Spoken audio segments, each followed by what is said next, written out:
전혀 손을 타지 않는 고양이는 호랑이라고 생각을 하시면 돼요.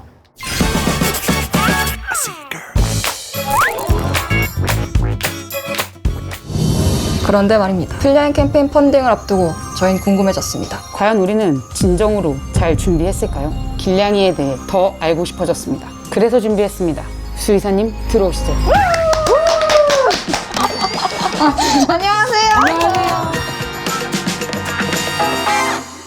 따뜻해. 여기 들어가 볼까?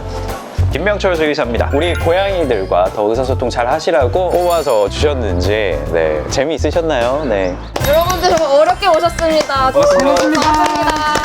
아 근데 이거 마스크가 인싸들만 한 거여서 한번 해보고 싶었거든요. 프레 인싸가 되신 거죠? 네네. 하고 나니까 되게 답답하네요. 곧 익숙해지실 겁니다. 풀며 드실 거예요.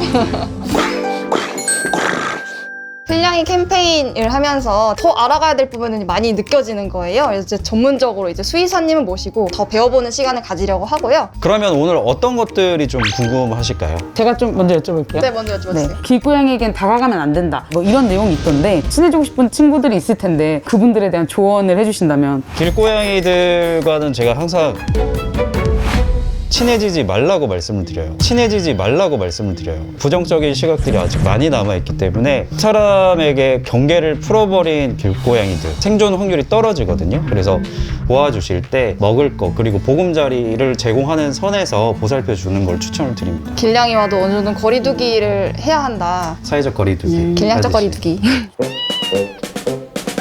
길에 사는 친구들이다 보면 건강에 많이 취약할 것 같아요. 도와줄 수 있는 방법들이 있을까요? 길에서 생활하는 고양이들이 문제가 많이 되는 게 치아 문제가 좀 많아요. 치아요? 네. 치아요? 그러니까 집에서 생활을 하면 이를 좀 바꿔줄 수도 있고 필요하면 뭐 스케일링 같은 걸 병원에 데려가서 할 수 있는데 고양이들도 스케일링을 해요?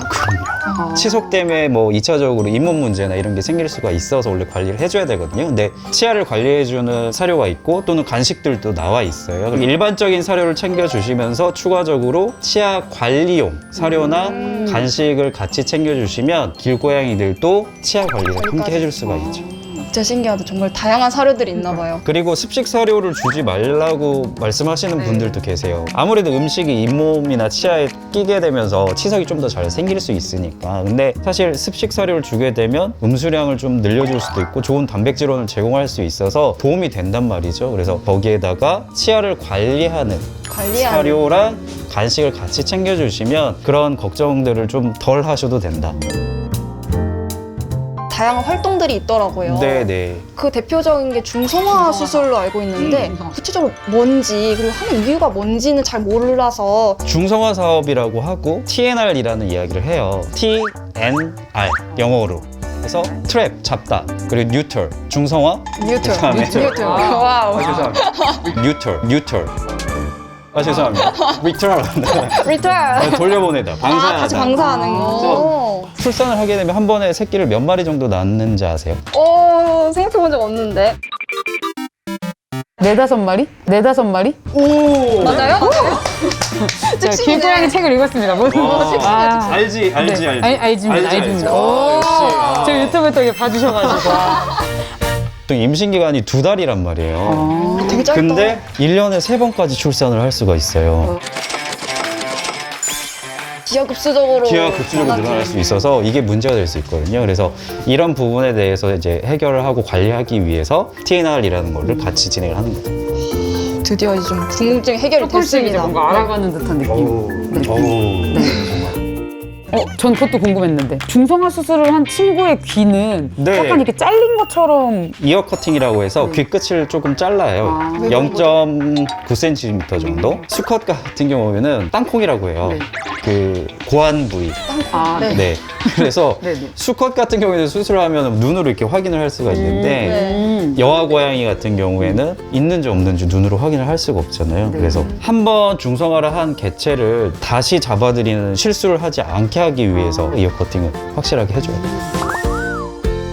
아픈 고양이를 봤을 때 제가 어떻게 해야 될지 궁금하더라고요. 어떤 개념으로 보셔야 되냐면 순화가 되어 있으면 의료적인 도움을 우리가 줄 수 있어요. 네. 근데 전혀 손을 타지 않는 고양이는 호랑이라고 생각을 하시면 돼요. 그러니까 모든 야생동물들을 우리가 치료를 해주고 네. 의료적인 서비스를 제공을 해줄 수가 없잖아요. 그래서 사실은 직접적인 어떤 도움을 주기는 어렵습니다. 그냥 야생에 있는 어떤 하나의 개체로 보기 때문에 영양적인 측면에서 부족하지 않도록 먹을 것과 마실 것을 제공해주는 선까지. 이것도 새로운 정보네요.